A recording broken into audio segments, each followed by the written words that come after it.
All right, hello everybody. Thanks so much for joining in today for another AMA here on the Polygon Discord. Today we have a really special guest. We have one of my favorite projects on Polygon. Full disclosure, we have Aavegotchi, and we have the co-founder and lead summoner, GldnXross AKA Jesse Johnson. How are you doing today? Hey, thanks for having me. I'm glad to be here and doing really well. We just had a major launch, as you're very well aware of. It's been a super busy week for all things Aavegotchi, and this is the perfect venue to kind of come and celebrate, but also answer questions. And just so happy you can put a spotlight on it. Yeah, absolutely. And I'm really excited to have the opportunity to do this, of course. But before we jump into all things Aavegotchi, um, I'd really like it if you could introduce yourself, let everyone know who you are, what's your background, what were you doing before crypto, what got you into the space. Yeah, absolutely. So I've been in crypto in a pretty professional capacity for about 6, 7 years now, but who's counting? Got into it when I actually started on the digital assets exchange side. So I kind of have a unique setup where I'm from the US, but I've spent most of the last decade in Asia.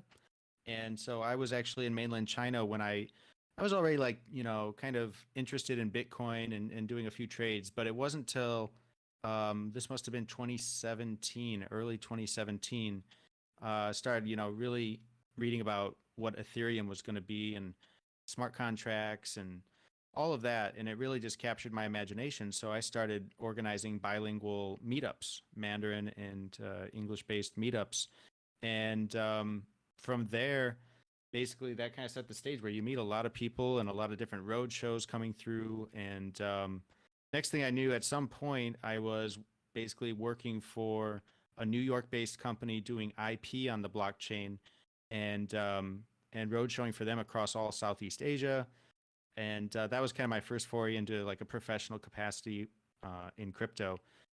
Prior to that, I was working full time with I was actually with Lenovo, Lenovo computers, and but I was on their mobile unit division. So their headquarters, Motorola's headquarters, is out of Chicago, which is kind of where I grew up, and it was like a match made in heaven where I was able to kind of be that bridge from Motorola to Lenovo because Lenovo had bought out and merged with Motorola back at that time. So I was in a really unique position to come over to Asia and play that role. And so I left my after 4 or 5 years with Lenovo.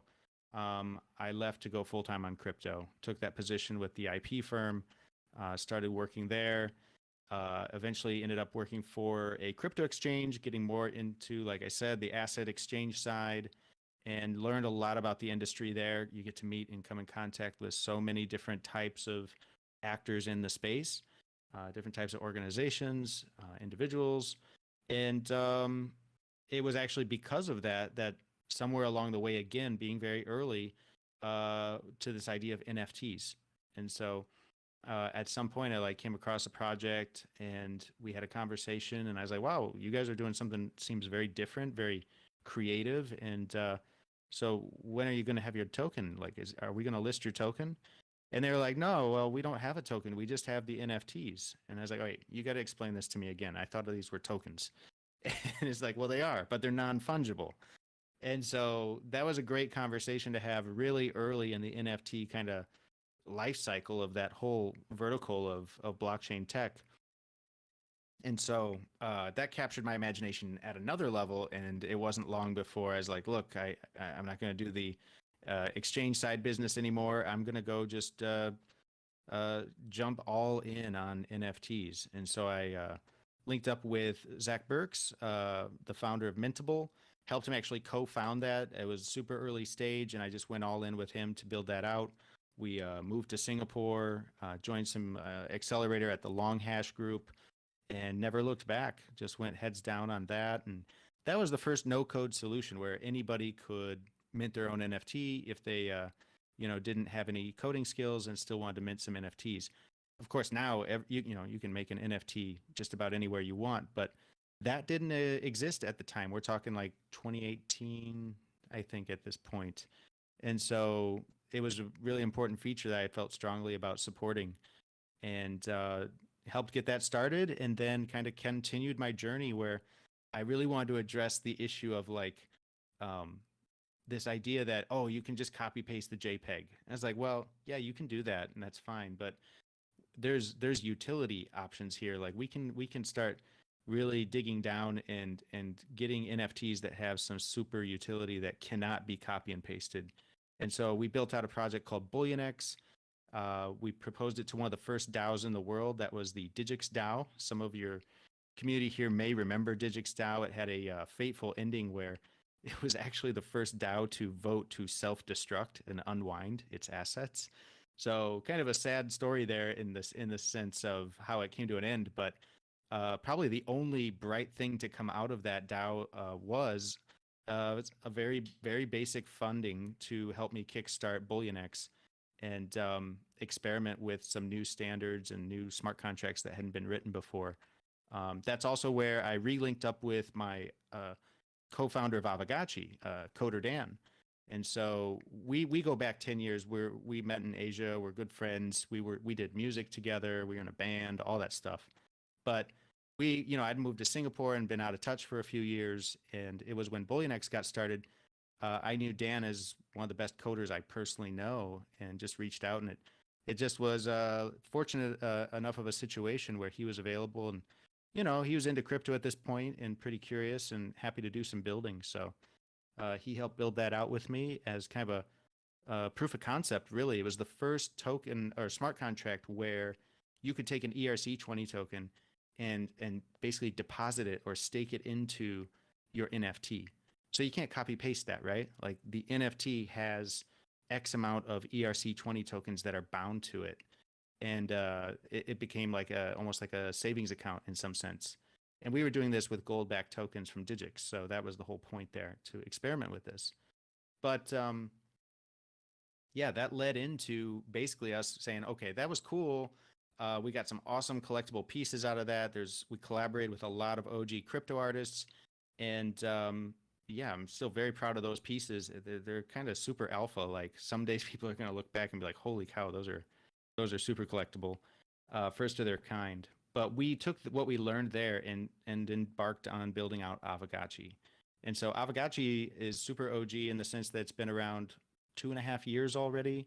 We initially launched with a governance token. We wanted to take basically all the things we love about crypto and wrap it up in a project. So it was a project of passion. We have no idea if it was going to catch on in a big way or not, but we wanted to address DAOs. We wanted to have NFTs with utility. And even then, we were talking about we want to have an intrinsic game that is taking care of a better crypto pet. Like Aavegotchi is just a lot of thought went into making a better crypto pet. And then at the same time, eventually open it up where those are avatars for other browser-based games or Web3 games. Even before, I don't even think Web3 was a term at that point, But yeah, that was the story, and that's kind of how we got started. So in summer of 2020, we launched the GHST token. That's the Ghost Governance token, and we kickstarted that on a bonding curve, which was another, area where this was kind of pulling back on what I'd seen in my work with the digital asset exchange, and all the poor tokenomics that were coming out. So I saw plenty of examples of things not to do. And Dan is also extremely intelligent when it comes to game theory and thinking about healthy, long-term, sustainable tokenomics. And so, we wanted it as grassroots as possible, as distributed as possible. And that's why we opted for a seldom used bonding curve to distribute the Ghost token. And that still exists today. That curve is like the heartbeat of the Ghost protocol. Like the Ghost tokens are minted there, and they go there and are burned as well. And you have super deep liquidity there. So it's a fascinating origin for the whole Aavegotchi protocol, where we were able to start with Ghost. And yeah, that was like August, September of 2020. And then the actual Aavegotchis came out about 5 months later. I think it was March of 2021 on Polygon. So the curve resides on layer 1, but we knew that these crypto pets are going to have a lot of on-chain transactions. And so we looked around at all the different layer 2 solutions and possibilities. And we finally conclude, yeah, this is definitely the right way to go. We got to go on Matic, or as we all call it today, Polygon.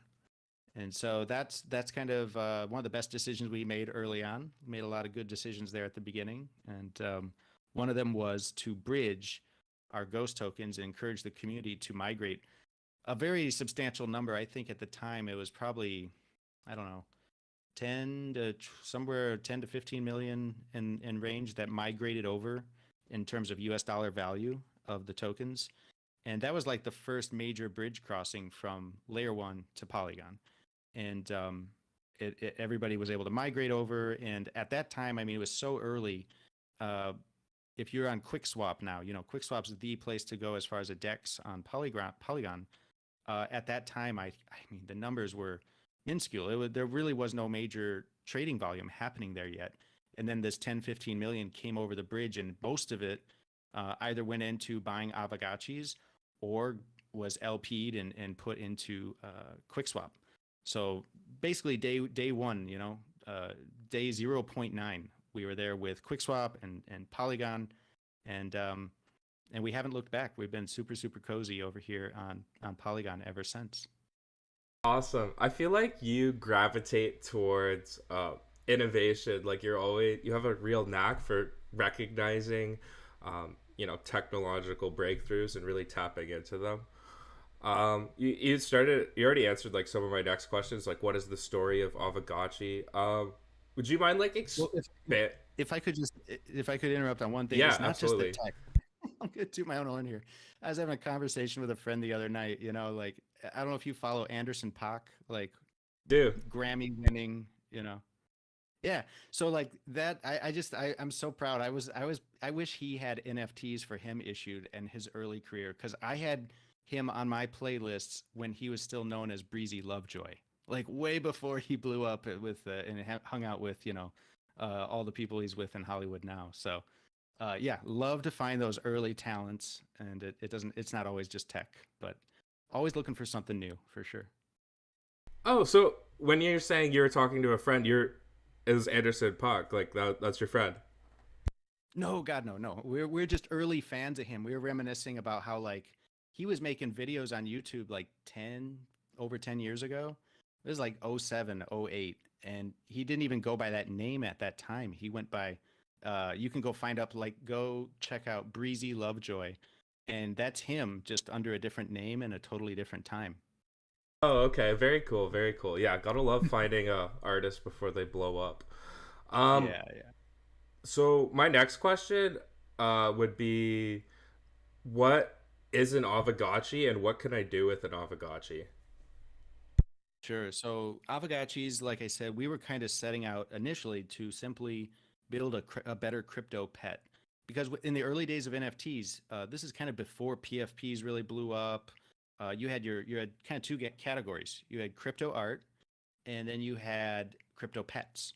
And so, you know, the biggest one of them all, I see Tebo here. You got crypto kitties, and then there were like a lot of knockoffs of crypto kitties, and or just things that I found not to be inspiring or not pushing any new boundaries. I was like, well, it's just a derivative of a crypto kitty. And I love crypto kitties. I had a bunch in my wallet. When I go to conferences or any sort of event, you know, I'd have a few on my phone, and I'd bust out my favorite crypto kitty or something as a conversation piece. I would use it to explain what an NFT is. But outside of that, there really wasn't a sense of it actually being my pet. And so one of the early conversations with Coder Dan was, you know, what do we want to do here beyond what we accomplished with BullionX? And is like, well, we really could address this idea that a crypto pet, we could build a better crypto pet. And so with Aavegotchis, we came at that problem in a very thoughtful way from a few different angles. And one of them was we got to have more on-chain transactions that signify and can prove your kind of loyalty or interaction with your Aavegotchi. So it comes out in a very simple way. What do you do with your pet every day? If you have a pet, you love it, you interact with it, you probably pet your pet.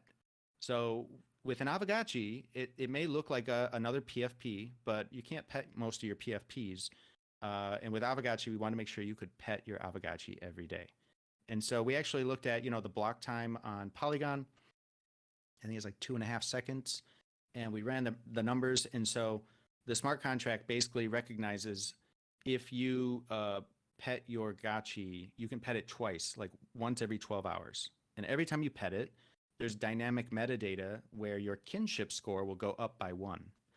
And if you neglect your Aavegotchi for a full 24 hours, this is 24 hours worth of block time, it will actually decrease by 1.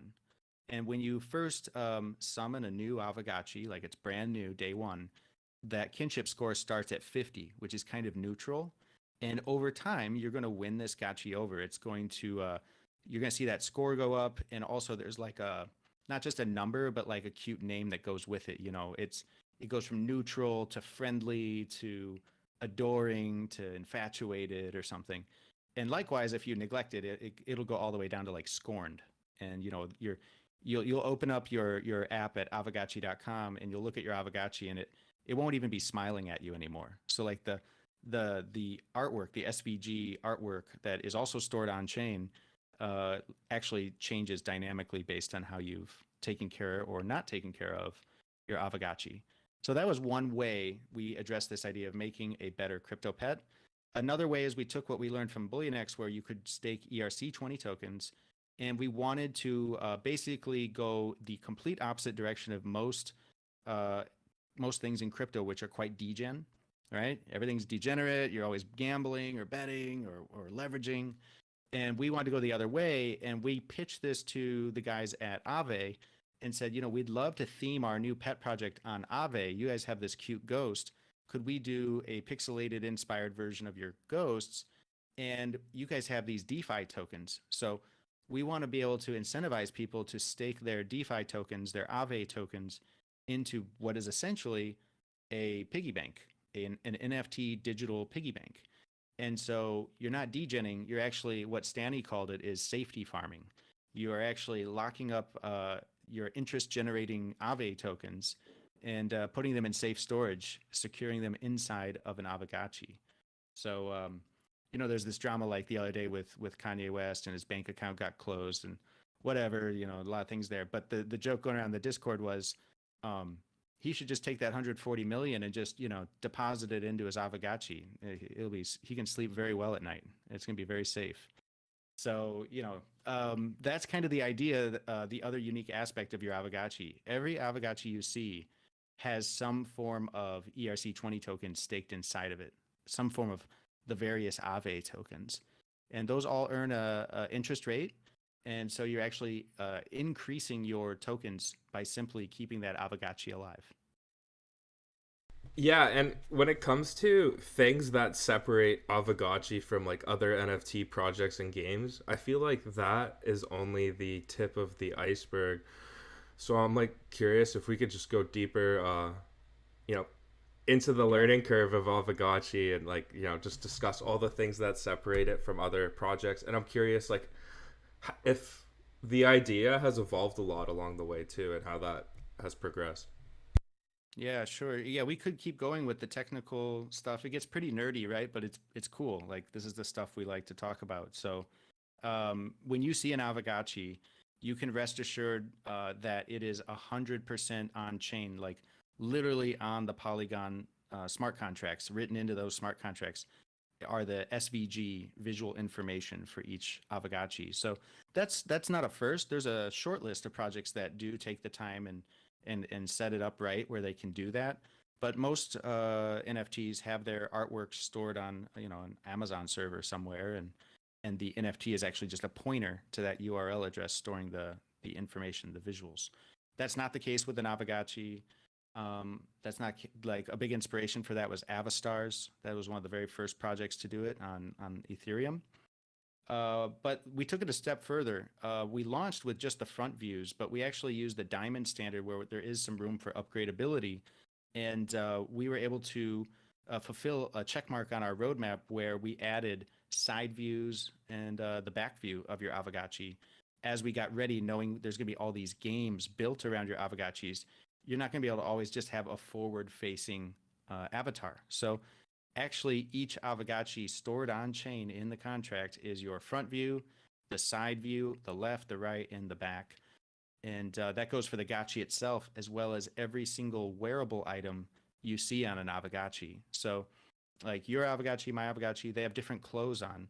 Each individual item of clothes, of wearables, is also an 1155 NFT. And so we leveraged a seldom used standard called 998. And what that allowed for was the composability, where we could stack different NFTs on top of each other. So your Aavegotchi is the 721, that's the base. But then the hat, I've got a hand grenade in mine, I've got a glass of wine in the other hand. Those are actually like all different NFTs as well. And through an on-chain transaction, you kind of melt them all into one thing. So if I send you my Aavegotchi, all those wearables go with it. You're actually receiving like 4 or 5 different NFTs at any given time. And so all of those are on chain, 100%. They're all stacked together because of this 998 standard. And you also get to name your Aavegotchi, going back to why it's a better pet. Most NFT projects are obsessed with the token ID number. We do have those, but we don't emphasize them in the UI at Aavegotchi.com because it's all about you naming your Aavegotchi. And it's kind of like an ENS domain name. When you name it, nobody else can take that name. So you kind of have ownership over that one name at least. And it's yours, and it's quite personal, and you know it's going to be unique to your Aavegotchi. Now, as far as like where we've gone from, that's all stuff that basically was super early days. In the last year, we've really focused on growing out the DAO's capabilities, and we've had over 40 improvement proposals passed by Aavegotchi DAO members.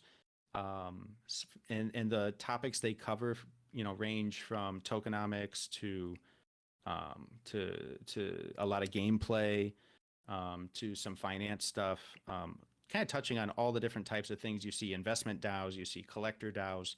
We kind of touch on all those areas. But I think the one key thing, if people are like, holy cow, that's a lot of nerdy stuff, like, what do I want to know about Aavegotchi DAO? I would just say, it comes down to, we are a DAO that is building a massive metaverse now. We are building multiple mini games and just playing good old games around that metaverse. And so, we're a DAO that is building games. We're not a DAO that's adjusting interest rates like a central bank or just doing collecting of NFTs. We're actually like creating NFTs and creating this game together. And so if you've ever dreamed of being a game developer, we do have a lot of big brains in the community that are, lawyers and doctors and professionals by day, but then they're in the Aavegotchi DAO by night and contributing amazing ideas to forward the Aavegotchi metaverse known as the Gotchiverse. So that's been the big push here in the last 6 months. In late May, early June, we launched the Gotchiverse. It's live now, verse.aavegotchi.com. You can hop in right now. You don't have to have an Aavegotchi to jump in. And that's a very recent update. That happened 24 hours ago. Prior to that, since June till yesterday, you had to have an Aavegotchi to jump into that world. And in that world, it's kind of a cross of genres. It's open world exploring. It's also a bit of like Clash of Clans, crafting, and some play to earn going with the crafting and the farming. Like your land parcel literally has Alchemica tokens under the land waiting for you to farm it. So we are the first metaverse with land parcels that actually had tokens waiting for you to farm out of that parcel. And that was basically us taking what we did with the Aavegotchi, where to bring an Aavegotchi to life, you had to put some tokens into it. We just flipped the script and said, okay, this time we're going to make it real easy. If you get the parcel, there's basically oil under the ground waiting for you. And we use Chainlink VRF to do basically a bell curve randomization. And so we can't guarantee, you don't know how much is under the land, but you're going to get that land. You're going to basically get an altar and drill down and see what's under there. Maybe you strike gold. So it's a gamified randomization of land parcels. And all that's live. And as of yesterday, we were able to scale it now where we can support literally thousands of players at the same time. So We sometimes joke like, this past summer we had the Yuga Labs PowerPoint was quote unquote leaked, and we say, well, they have a lot of big claims in that PowerPoint all coming soon. And I'm sure they'll do very well, but it's quite nice to know we've already like delivered that. So when you compare to something like Decentraland, for an example here, if you have 1,000 people in Decentraland for an event, chances are I'm on a different server than you, Zwanza. So like we might meet in the same physical spot, but I don't see you and you don't see me because you're on server 5 and I'm on server 9. And that kind of breaks the illusion of the metaverse. Like that's not ideal. So we wanted the Gotchiverse to be lightweight, super browser friendly with it may appear naive on the surface, but it actually has a super powerful back end and architecture that allows us to have literally infinite numbers of actors playing in the same world together. And it's even the Web 2 games, there's very few that can do that. There's a couple MMORPGs that can achieve, 5, 10, 15,000 players together. And I'm very proud to say, as of just a couple weeks ago, we achieved that. We were building towards it. And that's why yesterday we opened it up and said, okay, everybody can come in, whether you have an Aavegotchi or not. You can enter as what we call an observer. And these cute little one-eyed characters can do everything an Aavegotchi can do, except the play-to-earn aspect. So they're not going to be farming, but they can actually craft the farming equipment. They can have a parcel and manage and decorate their parcel. They can join the meetups and the art galleries. They just will not be able to pick up the 4 random play-to-earn tokens that we call Alchemica. Because they have no arms. They're just these cute characters with one eye. Yeah, they're like the free-to-play observer mode. Yeah, I really like what you were saying about how there's all these talented people within Aavegotchi, like lawyers, doctors, people from all kinds of like different skill sets, because, since this is a community-owned gaming protocol, it just draws so much talent from so many different sectors. There's like really something for everybody, whether you like art, you like math, or just simply gaming. Like there's so many things to enjoy about the Gotchiverse. And yeah, one question I've always been curious about is, I know the Gotchis are ERC 721 and then the wearables are ERC 1155. This is a bit of a nerdier question, I guess. I've always been curious, how does it work with the realm and the installations? Does it work the same way? They're ERC 721 and the installations are 1155? Yeah, I think it's the same. The land parcel itself is a 721. It has X amount of ERC 20 Alchemica tokens assigned to it after you do the chain link thing. And then anything you equip on the surface of that land is, the decorations, the harvesters, the farm equipment, all of that, I believe they are all 1155s, pretty sure. Right. Yeah, that's so cool. And that you guys are always innovating on the smart contract front of things, doing things that no one else has done before. So that's really cool to see. And I want to talk a bit more about the Alchemica. So there's 4 different types of Alchemica tokens, right? And then there's the glitter token. I was just curious, like, what's the utility of these tokens?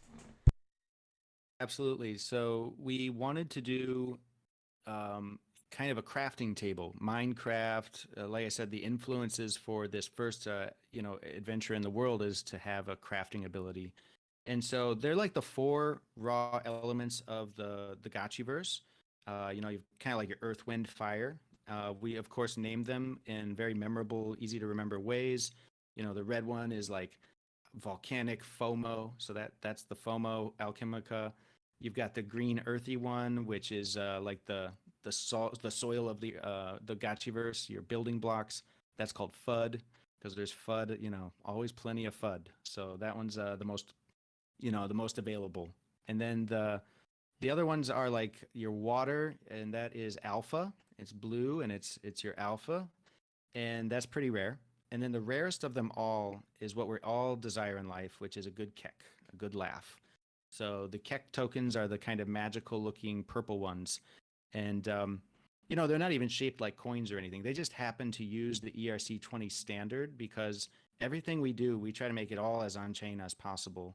And these are actually, they're like square looking gems in a way. And so You gather these up, you go to the crafting table, you click on the recipe book, and you'll find that there's all sorts of different NFTs you can craft by having the by inputting the right combination of these 4 Alchemica tokens. And so, yeah, it's a new way of thinking about. It's a gamified way of minting NFTs. We say you don't just mint these NFTs; you're crafting them. Some examples are you could craft. We mentioned the harvester. So there's like just like Clash of Clans. There's basically different harvesters for different types. You can have a FOMO harvester and an alpha harvester. And you probably decide which ones you want to craft based on the results of your Chainlink kind of randomized results on what's under the ground of your parcel. Because some parcels will be rich in alpha but poor in FUD or something to that effect. And so, yeah, you have a unique strategy based on what your parcel gives you. And you can craft the farm equipment, but it doesn't stop there. There's also like the non-utility ones that are called just decorations. And we often host different competitions for creativity and decorating parcels. We had this whole ongoing for like 2 months, this series of competitions around the mosaic tiles, where imagine now like the Gotchiverse is kind of a desert. It's like a grid, like a vaporwave 1980s grid. And we're slowly as a community coloring in the coloring book, so it's like I said, we're building the game together. So when we launched it, usually a game studio would not launch a game at the point we did. But that's the whole point. We think Web3 games should be built in Web3 ways. So if the DAO is going to build the game with us, we can't hold the game back for 2 years, develop it, blah, blah, blah, and then put it out and just see if people want to play. It's a very different approach. If you're interested, come check it out and understand that you're not getting a finished product. You're getting a evolving Gotchiverse that we're all building together. And so you're crafting items that help bring it to life. You're crafting items that help you farm. And pretty soon we'll be introducing combat. And there'll be some things you want to craft to help get into the more competitive side of the Gotchiverse. Currently it's not too competitive, but we're looking forward to some good arena competition, some leaderboards, and that kind of thing. So more achievements to unlock and all of that. But yeah, that's what the Alchemica does. The Alchemica is the building blocks of everything else that's going to happen in the Gotchiverse. And any new item that enters the Gotchiverse pretty much is going to require some kind of the Alchemica. Now, the last thing you mentioned was the glitter token. This is the 5th token, bright yellow glitter token. And that is, if you've ever played Clash of Clans or those type of games, there's typically a special gem that helps you speed up your build times. And what we did is we tokenized time.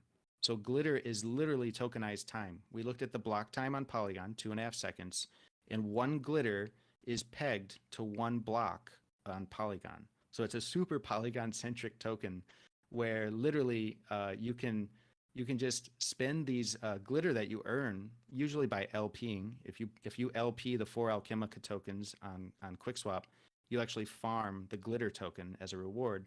And then you're able to use those to speed up your builds. So you can farm faster. After you craft your harvester, it doesn't stop there. You're going to want to upgrade it. There's usually 9 levels to these different items. So it's just like craft it, then start upgrading it. And glitter is what really helps you go from casual player to pro gamer. Absolutely. And I really like what you said there about Web3 games get built in Web3 ways. I think that's like really the key statement explaining why Aavegotchi draws in so many gigabrains. There's so many things to talk about when it comes to Aavegotchi, and I really want to like get to talking about the Gotchiverse Art Release, but I think it's important that we cover like all the ways players are able to earn through Aavegotchi. We touched on quite a few of them, but I want to cover, I think it would be good to cover rarity farming, as well as, is there any way that players can earn Alchemica without owning a land parcel? Yeah, great point. So yeah, by simply showing up, we have basically a regular schedule. Currently, the DAO has set it to Saturdays, 2 p.m. UTC. I think that's 10 a.m. Eastern time in the U.S., 10 p.m. out here in Singapore, Asia. And what we do is for about a 2-hour window every Saturday, we make it rain in the Gotchiverse. And it literally rains down Alchemica. All the harvesters, you're able to basically empty your reservoirs and do what we call spillover. And basically the world gets flooded with Alchemica. And the reason we only do it for 2 hours a week is not just because, you know, we want to keep a tight leash on inflation, but mostly because we understand that Web3, one of the ways to have a successful Web3 experience is to not just have the ownership on chain, but have the shared experience of a community all in the same place at the same time. And so, yeah, come on out on Saturdays, and basically there's plenty of Alchemica waiting for you to get started. And so every Saturday we hop in the Discord, we have a party, and then simultaneously we're all running around the Gotchiverse together, crafting and picking up loose Alchemica that's spilled all over the map. And if you don't have an Aavegotchi, and we talked about the Observer can't pick up that Alchemica yet. So what you want to do is one of the big innovations we shipped earlier this year was Gotchi lending. We took a look at the scholarship models that so many guilds have delivered over the last year or two, and we wanted to put that on chain. And so it's literally like, you know, sharing economy, Airbnb on chain. So you just go to aavegotchi.com, click on the lending icon, and you'll see a P2P marketplace where owners of Aavegotchis are setting like a few simple inputs. They can lend their Aavegotchi for as long or as little as they want. I think a typical example would be like, I'll lend you my Aavegotchi for 8 hours, and it will cost you a grand total of like 0.1 GHST, the ghost token. And if you're willing to do that, then you just make the on-chain transaction. The Gotchi's yours for the next 8 hours. You can run around the Gotchiverse, especially if you do it before Saturday. Now you're playing to earn, you're getting the Alchemica. And one of the inputs is just check with the owner. There's a pie chart, literally a pie chart, and it'll show you when the expiration of the lending is done, any Alchemica you've earned over that 8-hour period then gets split. So if it's 50-50, you're going to keep half, and the other half goes to the owner of that Aavegotchi who lent you the Gotchi. So there's usually very, very little upfront cost. Sometimes it's even free. And then it just comes down to what the split is. And it's a competitive market, so it's kind of a race to the bottom. You can get great deals and basically play the game for just about free. And so there's two answers to that. Like, if you just want to check out the Gotchiverse and play to earn on a Saturday with us, you could go borrow one. If you are a little more bullish and you want to just have an Aavegotchi for yourself, understand that after you get it, you can also lend it out on the lending market. And you basically start having other scholars using your Gotchi, and you're accumulating Alchemica just for lending out your Gotchi. And so it's a win-win for everybody. Oh, you asked about rarity farming too. Yes, sir. Rarity farming is one of the longest going traditions in the Aavegotchi ecosystem. We just finished season 4 of rarity farming, and we try to do it, 2 or 3 times a year at least. So yeah, we just finished our 4th in 2 years. And what it is it's basically 3 different leaderboards that look at how well you've taken care of your Aavegotchi. So there's that kinship score. Have you been petting your Gotchi? If you are, you're climbing the kinship leaderboard. And what we do is we allocate, sometimes to the tune of like hundreds of thousands of dollars each round. There's 4 rounds in a season, and it's like each round is $300,000-$400,000 sometimes worth of ghost.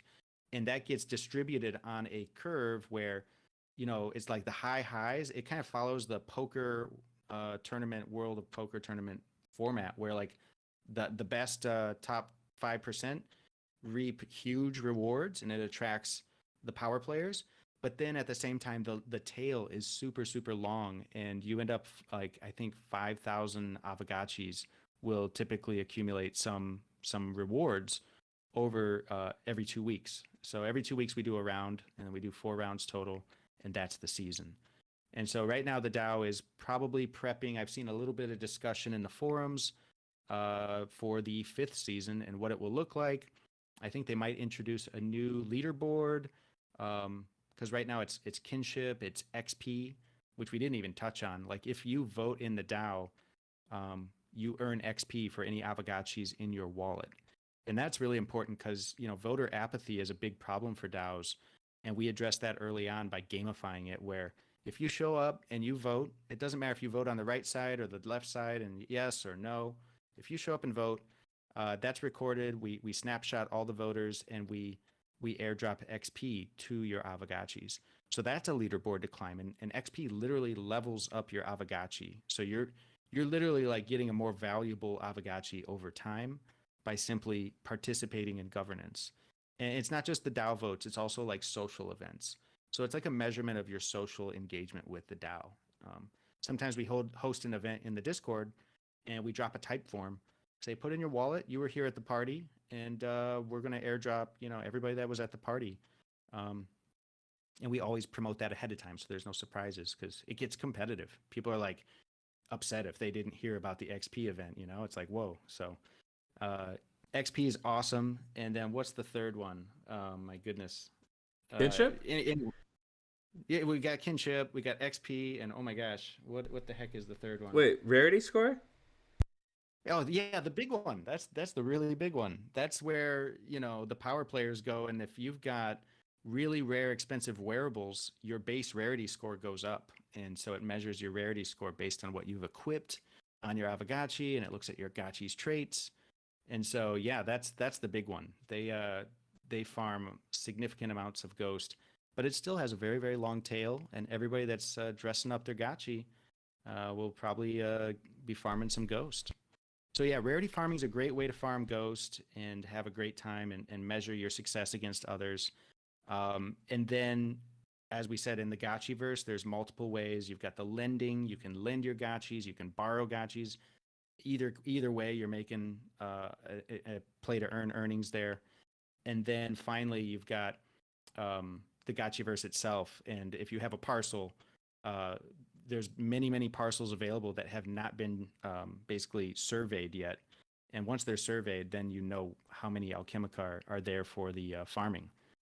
And so, yeah, there's a lot of virgin land out there waiting to be surveyed and farmed. So that's another great way to, contribute to the Gotchiverse, help build it up, and you'll be farming Alchemica while you're doing it. Yeah, and last question before we move on to the art release. I'm really excited to talk about that, by the way. How is rarity farming funded? Like, where does these funds come from for rarity farming? Yeah, great question. The rarity farming up to this point has been, I think, almost entirely funded by the rewards pool, which comes from that got funded by primary sales. So we have humble beginnings, but the absolute massive size of the Aavegotchi economy is quite significant. When you look at the curve and how many DAI tokens are collateralizing Ghost, because that's how you mint new Ghost. You put DAI token stablecoins into the curve. I think it's like 26 million. And then we have primary sales of the Aavegotchis. We had 2 rounds of Aavegotchi primary sales, and then 2 rounds of land sales over the last 2 years. And then we had the wearables. Some of those were primary sales. Some of them were given away, raffled. We do a lot of raffles. But those primary sales, a significant percentage of the sale streams to a reward pool wallet, and Pixelcraft Studios never touches it. It's just managed by the DAO and the reward pool, and that reward pool is earmarked to fund rarity farming. That's amazing. All right, let's jump into the art release. I'm super excited to talk about this. I know some people have been referring to it as the Gotchi Renaissance. So what is this all about, and what is everything that's being introduced? The Gotcha-sans, or the Gotchi Renaissance, yes. It's amazing. It's a long time coming. I almost don't like calling it the art release because it doesn't do it justice of how big a release this is.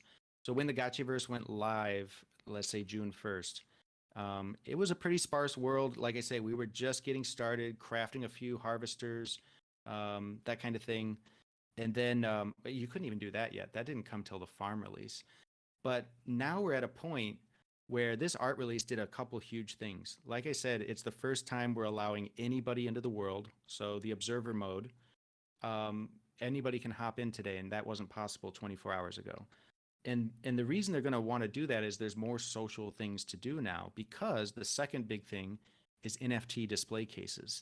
And so we want to be able to display NFT artwork inside your Gotchiverse. You can host it on your parcel, and you can host events and have proper meetups and gallery showings, and pretty soon here, even like auctions and live sales. And so the NFT display case enables you to showcase all types of NFTs. Currently, they're the Aavegotchi ecosystem NFTs, but we're considering maybe whitelisting or letting the DAO add different series as we go. The point there is there's like a lot to do now in terms of just showcasing NFTs in a really great way. There's like 3 different types of display cases, and I'm sure there'll be more in the future.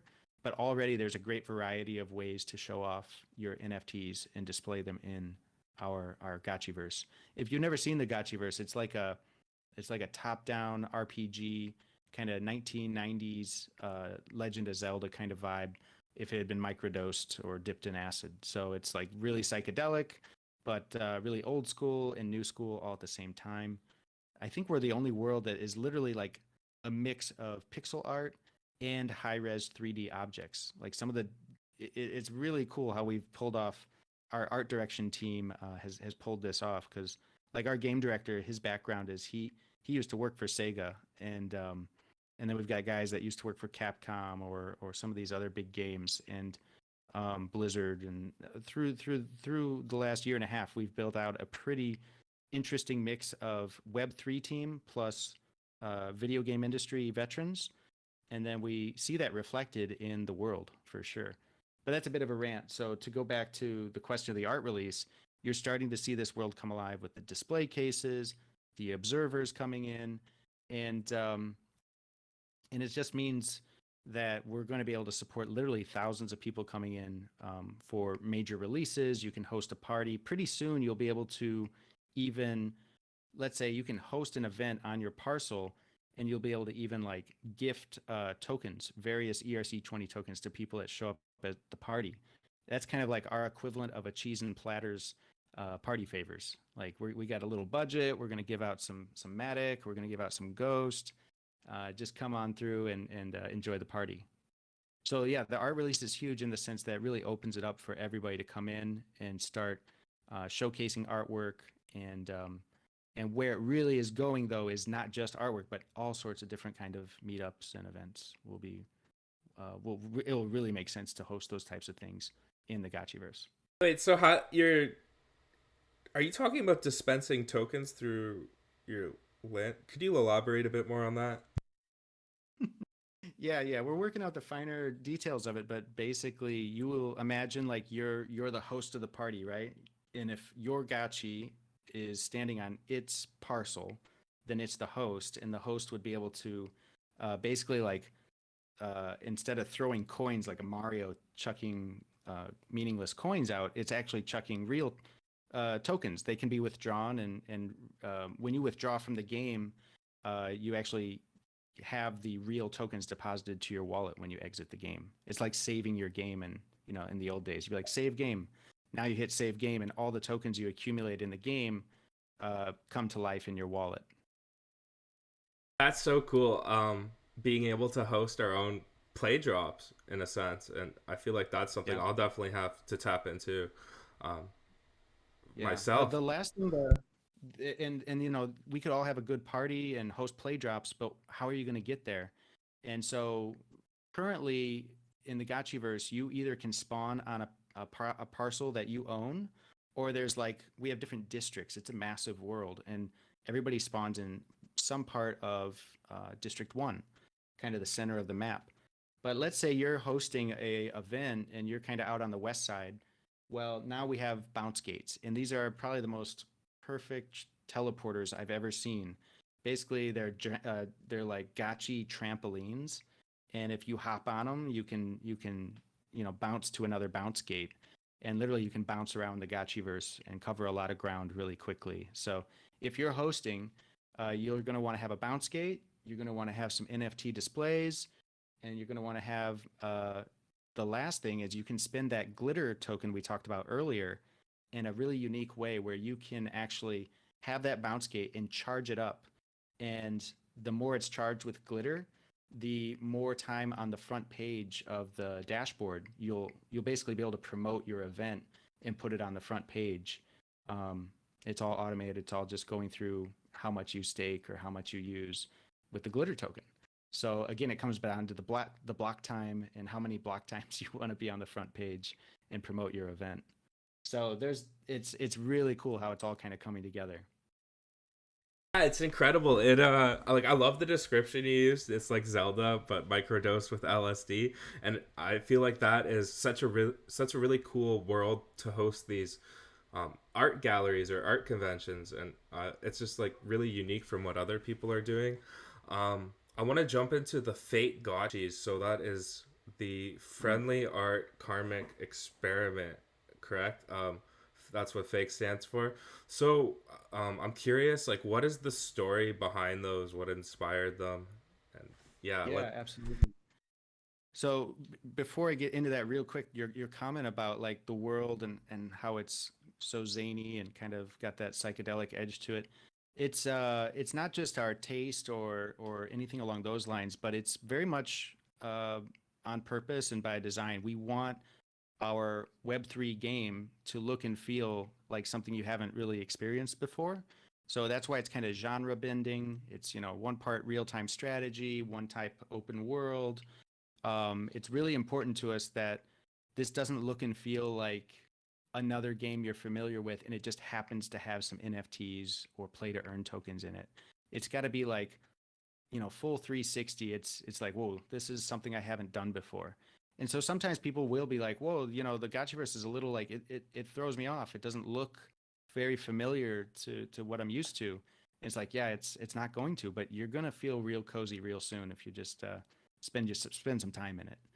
And so yeah, I think that's an important point in that everything we design, we do it thoughtfully and think of how we can visually indicate that this is a new aesthetic for a new type of game. And yeah, that carries over to, you mentioned the fake gotchis. This is also something that's all about the aesthetics. It's literally a decentralized art project that Pixelcraft Studios, my team, just put out. We kind of have a few different pods or teams inside of Pixelcraft Studios, and the majority are working on the Gotchiverse because it's a very heavy lift. It's a big deal. But we were able to steal some time, myself, Coder Dan, Zbot, the original creator of the Gotchi art, and take one of our Solidity devs, William. He's an amazing dev, and basically dedicate about a 3-4 month window to building out fakegotchis.com. And so this launched 2 days ago. It's been a big week, and this is a completely like separate vertical for the Gotchi economy, and it's all about the art. And it's, usually Aavegotchi you associate with, we're obsessed with all this on-chain utility and we're always running towards the latest standard. And this is like completely opposite of that. It's like, just chill out, have a good time, enjoy some good art. And that being said, it wouldn't be Aavegotchi if it didn't have some innovative aspects to it. But the NFTs themselves are just art. There's no traits, there's no special utility. It's just a good time. And you asked where the inspiration came from. The name is, yes, an acronym, but it's also a hat tip to Rare Pepes and the fake rares that have done so well on a non-EVM chain. They're more over there in the Bitcoin universe. And so they're some of the oldest, most interesting NFT art I've ever seen. Like, they have a lot going on over there. And the more I got to know those guys, some of those community members, the more I came to realize they're doing some really cool stuff that I've never seen done on an EVM chain like Ethereum or Polygon. And so with the fake gotchis, we're giving them a hat tip, and then we're taking some of what they've done and we're combining it with the infrastructure that we've developed on the Aavegotchi protocol. And I think it's just like a best of both worlds type of project. And so I guess I should be more specific here. What you get is like royalties. They don't have royalties over there, as they don't have really smart contracts. But we wanted to have royalties, and I know this is a very hot topic right now in the Web3 wider space. And for us, it's like always been a no-brainer. we want to have royalties. And not only do we want to have royalties, we want to go like double down on it and literally have dual streaming royalties. So we wanted to incentivize collaborative artwork. So let me start at the top here. How it works with fake gotchis is anybody can submit a artwork to the collection, but there's a cap. There's only basically 2,500 roughly of these that can be contributed. And how do you decide who can and who can't contribute the art? Well, we use an NFT called the Fake Gotchi card. And this is inspired from the fake rares. They had something similar. So you take a card. If you own that card, that represents your right to submit one piece to the wider collection. And so just this week, we launched with the first 20 cards. We collaborated with some of the biggest crypto artists in the industry, in the entire space, and brought them on board. People like OGs like WizardX, who are very multi-chain. Then we've got like some of the Ethereum layer 1 guys that have never left Ethereum layer 1, and now they're minting on Polygon with us. So it's been really cool to do that. But we have a raffle coming up where we're going to be giving out another 1,500 of the supply. And then 1,000 were already spoken for a few weeks ago at the finale of the Rarity Farming Season 4. So that after this raffle, all the cards will be distributed, and then they can trade in the marketplace. But if you have a card, get yourself a card, then you can mint. Now, maybe we realized a lot of Gotchi gang are going to win these cards, but they may not be artists themselves. So we wanted to make it collaborative, and we said, okay, if you farm a card, you win a card, but you're not an artist, don't worry. We're going to have 2 metadata inputs for 2 different addresses. And basically, you can act as the publisher, the sponsor, the patron, whatever you want to call it. We call it publisher to keep it simple.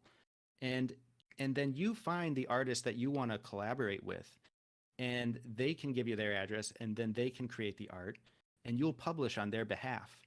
And so it's a collaborative effort between either 2 artists or just simply a fan who has a card and an artist they get to work with. And what happens is anytime this artwork, after it's published, anytime it trades in the marketplace, the secondary royalty is going to be split to those 2 wallets. So you literally can start streaming royalties to multiple collaborating artists or publishers in this space. Now, if you're the artist and you have a card, you can be both the artist and the publisher, no problem. And you can stream it all to 1 wallet, or you can actually split it to 2. Maybe that'll make you feel better that, you know, some's going here, some's going to your kid's college fund. Whatever you want to do, you have the right to do it. So that's just scratching the surface of how it kind of works with fake gotchis. And you get these cards, you create the art, and then they get listed. And so when you mint, you can actually have multiple editions of your work. So it's one piece of work, and you can choose to make it a 1 of 1, or you can go all the way up to 100 editions and anything in between. So it's really exciting. There's so many creative people in Aavegotchi and Aavegotchi DAO. I've seen tons of Aavegotchi fan art over the last year that's really caught on. And it just became apparent we could build something really special here to basically include the Gotchi gang and also create a platform that might invite other talented creators that we're big fans of and bring them over to the space. So like Pepernardo, Dark Farms, some of these huge players over in the fake rare space, they're also minting this week with us. And it goes even deeper. The publisher could be a guild. So, you know, Polygon, we have a lot of guilds in Polygon. We have a lot of art DAOs. My suspicion is some of these guilds are planning to accumulate as many cards as possible and then basically be the talent agent and recruit the best talent possible to make this collection as, you know, as nuts and amazing as they can. And I think certain publishers will emerge as kind of like the best curators of the art. And, you know, it's very early days. It's been live for under 48 hours. But you can go to fakegotchis.com right now, and you'll see something called the queue. This is another innovation. This is where we kind of get some DAO curation happening, some organic curation. So when you submit a piece, it doesn't get minted right away.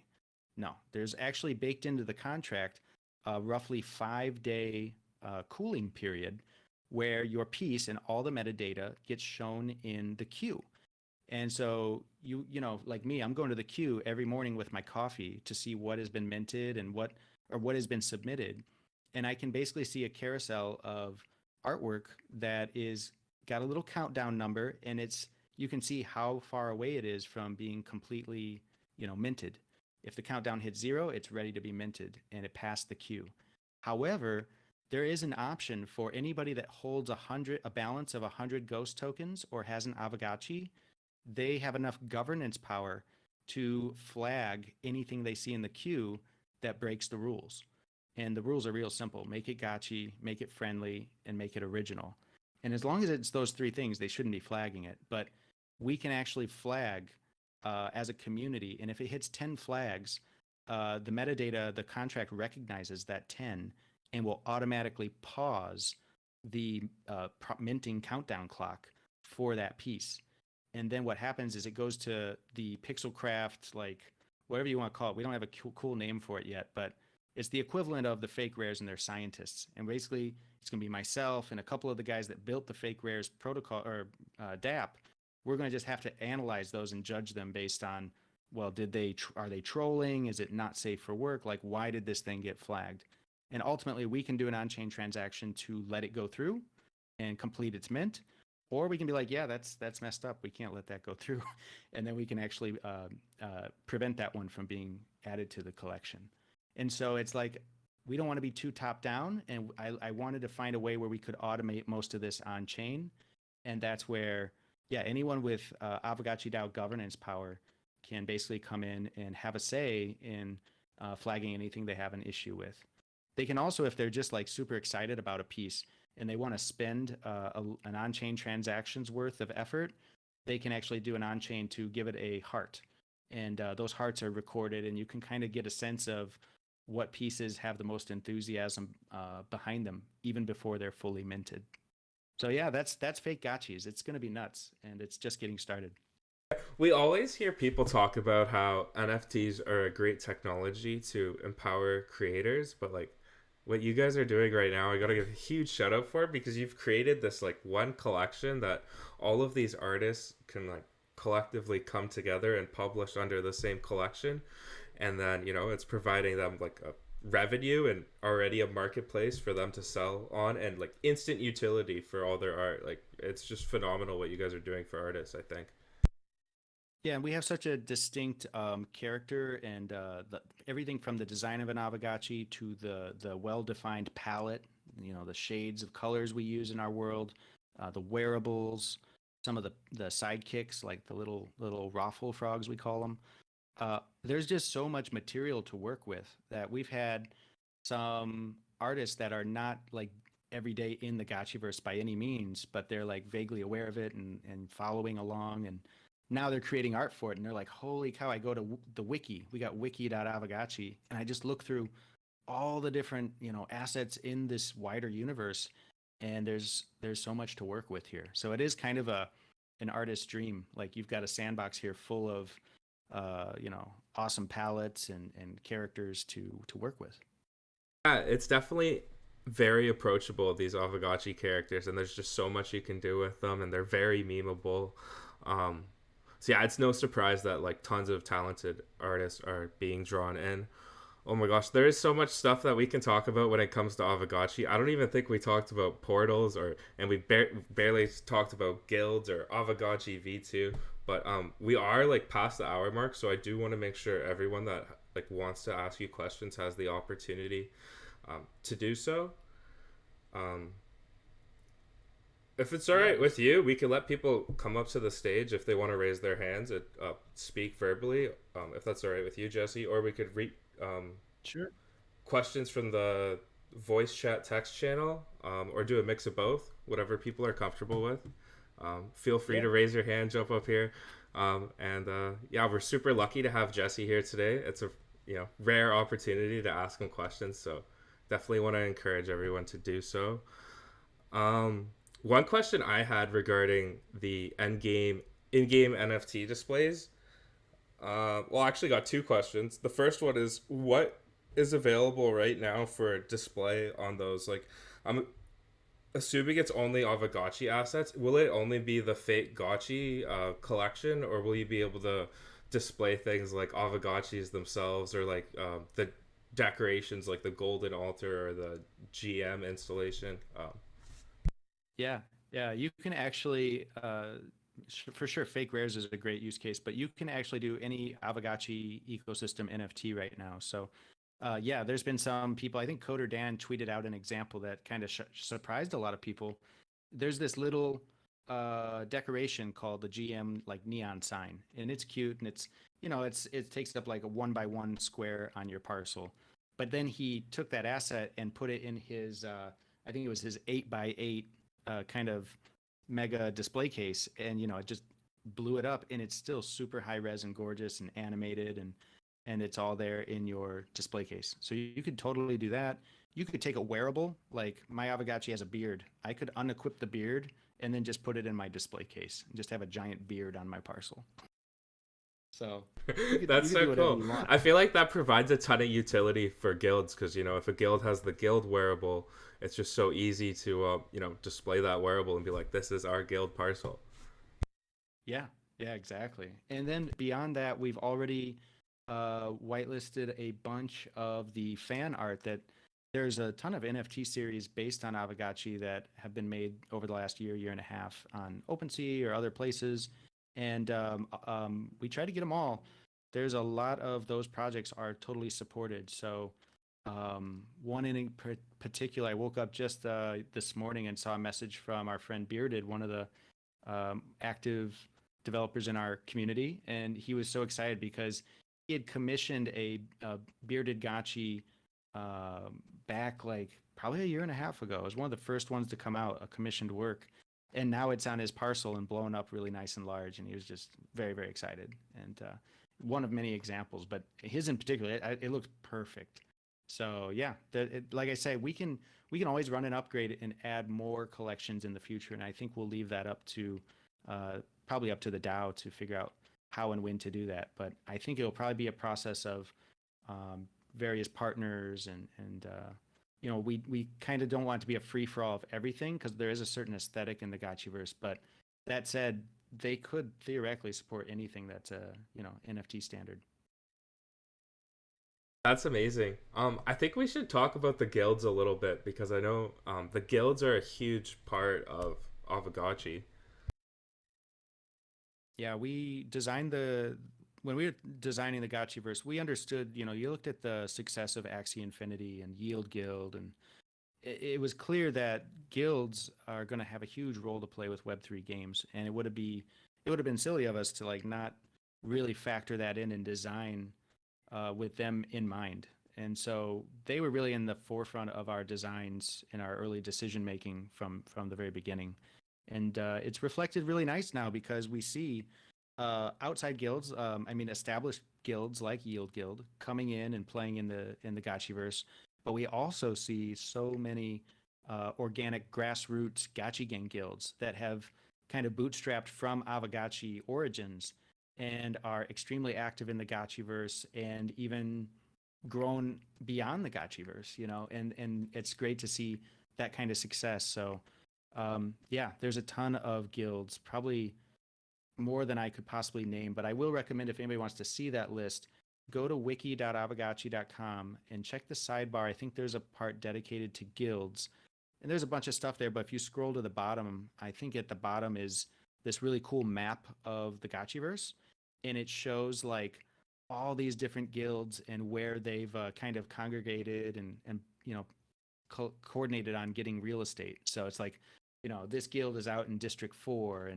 and the other, YGG's got District 7, and so on.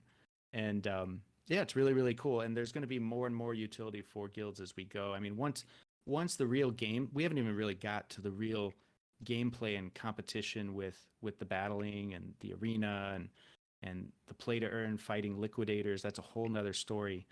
And the reason we haven't rushed any of that aspect is, again, I sometimes have to remind people, even in our own community, we're building this together. So we're not shipping you a finished product on day one. Like when we launched in June 1st, we're just like the bare bones infrastructure, and now we're all going to, you know, go through this together. And so now that we recently achieved that infinite horizontal scaling I mentioned, where we can have 5, 10, 15, 20,000 players, and our back end doesn't break a sweat, now it makes sense to start turning attention to things that we want to be built for viral gaming, right? Like when we go viral, we want to make sure our backend can support that. And if we had, you know, delivered a very addictive, you know, kind of battler with viral potential up front, it wouldn't have been a good result if we just crashed our system and left everybody with a bad taste. So now we're pretty well battle tested, and the foundation is strong, and we can start turning our attention to, you know, some of these gameplay elements that are going to drive not just the hardcore gotchi gang and the guilds as they are today, but the guilds are going to have, I think, great potential to, you know, great reasons to attract and grow new players in a very significant way. Most definitely, yeah. Community is a huge integral part of Web3. I'm part of a guild myself, of course, so big guild enjoyer. There's so many different things we could talk about when it comes to Aavegotchi. And I don't want to keep you too long. We are a bit over time, and I do want to encourage people, if they want to ask questions, come on up. This is your chance to speak to Jesse directly, so great opportunity. Do we want to like touch on the Aavegotchi V2 and the significance of that, and GBM auctions? I feel like we didn't even really talk about GBM auctions all too much either. Oh my goodness, yeah. Like probably the single most popular event we ever have is the GBM bid to earn auctions. And if anybody, you're like, what the heck are they talking about? GBM is a team that has some amazing proprietary tech where you have a English auction, but they flip the script, and because you are committing your capital in real time to their smart contract, everything's funded. So let's say I bid 100 Ghost on an Aavegotchi NFT. I wanna win the auction, and then maybe Coder Dan comes through and he bids 150. Well, surely I lost. And in a normal English auction, I'd be super bored and like, oh man, okay, I either go bid again or the game's over. But in this case, I actually get rewarded for participating in the basically the big experiment of price discovery.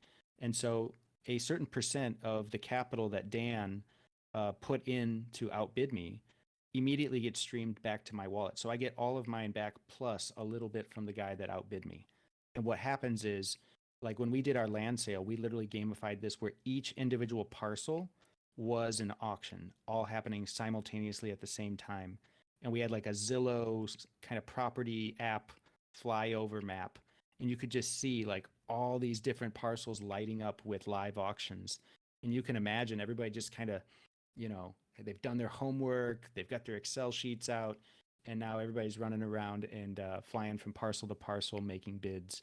And potentially, you know, every time they get paid to lose, basically, if they get outbid. So you either end up with the NFT, you win the NFT, or you get paid to lose. And I mean, it's that's why GBM's slogan, I believe, is everybody wins. And you can learn more about them at gbm.auction. That's their website. You can also learn more about them by just following along with Aavegotchi, because we are their power users. We haven't had a GBM auction since the land sale, but that's going to change very, very soon with Aavegotchi.com V2. And yes, you're right. When V2 ships, that's like the big killer feature. It's going to be a brand new UI. It's going to be super, super smooth in a lot of respects. But the main thing is, for the first time ever, our NFT marketplace isn't going to just be set a price and you know, a normal P2P payment type of marketplace. You actually have the option to host your own GBM auction anytime you want. So let's say you have a really rare wearable that you don't even know what it's worth, because like some of these godlike items, there's only 5 of them. Some of them have literally never been sold before. You don't even know what to list it for. If you wanted to, you would be able to do a GBM auction now, and you could set it to like a 3-day window. This is the auction rate, and watch it go. And it's going to be absolutely, I would say, the best kind of mayhem you could imagine. And it's going to be very organic. This won't be Pixelcraft Studios setting up, you know, a primary sale using GBM. this will just be running all day, every day. And whenever somebody wants to auction something, they can go right ahead and have that party. That's so cool. Yeah, I think the GBM auctions are, well, it's just another incredibly innovative thing that you guys have helped introduce. And I know there's also a research paper on the auctions. I haven't had the chance to look at that. If anyone has that, please drop the link. I'd love to see it. Um, and, talking about V2 a bit more, I think I heard a rumor about like some potential partnerships. Um, I'm wondering if. There's a ton of other integrations that are going to make V2 run, much more. It'll be ready for large scale onboarding. Let's put it that way. So, a couple of them, for example, one is router protocol. They have basically imagine the user interface of a typical swapper, but the swap is cross chain. And the way they're able to achieve this without like doing bridging and all that is interesting. It involves a lot of stable coins being fronted on their side. I think that's the long story short. But what happens on our side is super easy. Is let's say there is a chain out there, not on Polygon. There's a community of gamers, and they want exposure. They see combat in the Gotchiverse, or they see the art collections, and they want to easily hop in. Well, router protocols integration that's on our going to be on the V2 website makes it super easy. They can just swap their asset for Ghost token or Matic token, and it basically settles instantly, and they're off and running. So that's kind of the cross-chain onboarding that we're really excited about having, so convenient. And then there's also some new kind of credit card onboarding options. So we didn't do MoonPay. We actually went with a little bit lesser known but very innovative group called Wert, WERT. And the reason we are so excited about Wert is, yes, we can use them for basic like swipe a credit card to buy some Ghost tokens. Yeah, we could do that just like MoonPay or any of the other options out there. But what they also do is it could be swipe a credit card to execute any smart contract, that's set up to accept that as an input. And so that leaves the door wide open for all sorts of cool creativity. You could literally like not just spend a credit card to get some tokens, but use the card and immediately have an effect on a gameplay mechanic. I mean, really, the sky's the limit, and we have some really interesting ideas on how this could be gamified and used in some creative ways down the road with the Gotchiverse. And so that's why we're really excited to work with Wort. Long story short, there. Awesome. I'm super excited to see all those features implemented. Well, and another thing to add, I actually did an AMA with Router at one point. So if anyone wants to check that out, you can find that on my YouTube channel, find out more information about them. They're a super cool project. And like, what's really cool is I was actually involved with Aavegotchi before I even started doing these AMAs. So it's been really cool to, I don't know, it feels like the pieces of the puzzle are like coming together. Everything's coming full circle, having the opportunity to speak with you, Jesse, today. So I really appreciate having you here today. Very grateful for this opportunity. Yeah, that's awesome. I think I'll have to go check that out. Your library of archived interviews, and Router's awesome. We've been super impressed with them, and so I'm sure you were too during that conversation. And yeah, it does feel like it's all coming together. We've been catching ourselves, at Pixelcraft and in the DAO, just saying that all too often. I feel like all the pieces from fake gotchis into the art release. We couldn't have timed it perfect. We didn't actually know if those would launch, side by side. They could have launched weeks or months apart, but it just worked out. We're like, holy cow, we can launch these within 24 hours of each other. And then V2 coming with these integrations, and also the achievements that, to be honest, we have to give full credit to the Pixelcraft backend team and Gotchiverse team, because the challenges are technical, and there was no 100% guarantee they were going to be able to achieve what they've been able to deliver in the last couple of weeks. And they've been working months and months towards that. I'm talking about the support for, thousands and thousands of players simultaneously on one server. Or it's not really one server, but however you want to call it, we're all in this world together. And it's literally all coming together, where they were able to achieve it basically right on schedule. and it sets us up for huge success going forward, where we don't have to worry so much about those little things. We can just focus on the gameplay and making a desirable experience in the world for everybody to do everything from games to competition to user-generated content. There's going to be a lot more of that coming too.